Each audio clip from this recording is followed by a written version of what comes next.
પૂર્વ મુખ્યમંત્રી વિજય રૂપાણીનો પાર્થિવ દેહ થોડીવારમાં થશે પંચમહાભૂતમાં વિલીન. કેન્દ્રીય ગૃહમંત્રી અમિત શાહ, મુખ્યમંત્રી ભૂપેન્દ્ર પટેલ સહિતના વરિષ્ઠ નેતાઓએ અર્પણ કરી શ્રદ્ધાંજલિ. અંતિમ સંસ્કાર પહેલા પાર્થિવ દેહને અપાયું ગાર્ડ ઓફ ઓનર.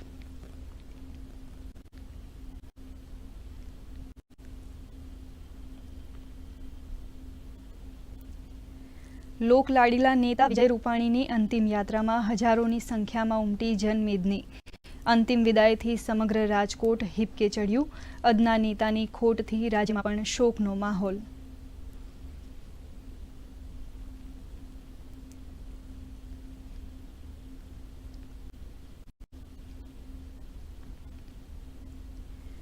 અમદાવાદ વિમાન દુર્ઘટનામાં મૃત્યુ પામેલા 99 લોકોના ડીએનએ સેમ્પલ થયા મેચ.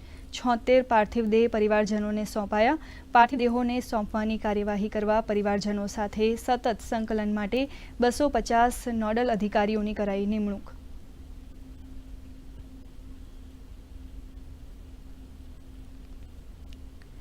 સૌરાષ્ટ્ર અને દક્ષિણ ગુજરાતમાં મેઘરાજા મહેરબાન. મુખ્યમંત્રી ભૂપેન્દ્ર પટેલે નાગરિકોના જાનમાલની સુરક્ષા અંગે પગલાં લેવા જિલ્લા કલેક્ટર્સને આપી સૂચના.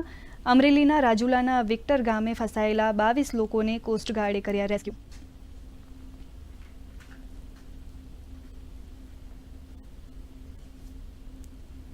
ભાવનગરમાં મુશળધાર વરસાદ. જેસરમાં 10 ઇંચ વરસાદથી નીચાણવાળા વિસ્તારો પાણીમાં ગરકાવ.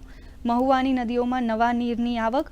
માલણ ડેમ 100% ભરાતા 46 દરવાજા ખોલાયા તો ભાવનગર ડિવિઝનની ટ્રેનો કરાઈ રદ.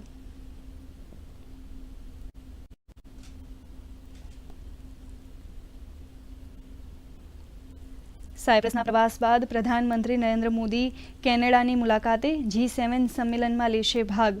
વિવિધ વૈશ્વિક નેતાઓ સાથે વિભિન્ન મુદ્દે કરશે ચર્ચા.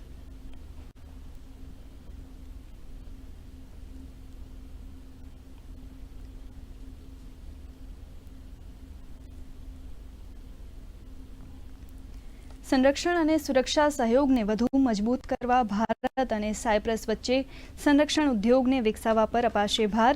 પ્રધાનમંત્રી નરેન્દ્ર મોદીને સાયપ્રસના સર્વોચ્ચ સન્માનથી કરાયા સન્માનિત. પ્રધાનમંત્રીએ સાયપ્રસના રાષ્ટ્રપતિને ભારત આવવા આપ્યું આમંત્રણ.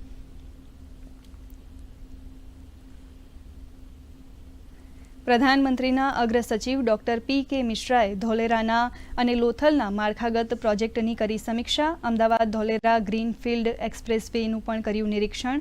ધોલેરા સર પ્રોજેક્ટની પ્રગતિ અંગે મેળવી તલસ્પર્શી વિગતો.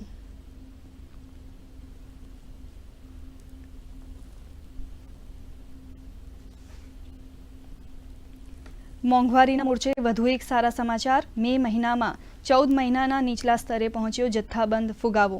ફ્યુઅલથી લઈ ખાદ્ય પદાર્થોના સામાનમાં નોંધાયો ભાવ ઘટાડો.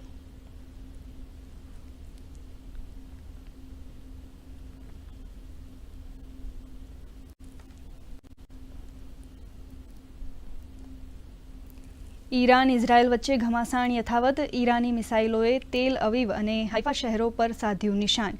ઇઝરાયલથી તહેરાન સુધીની અવકાશી સરહદ પર કબજો મેળવ્યાનો કર્યો દાવો.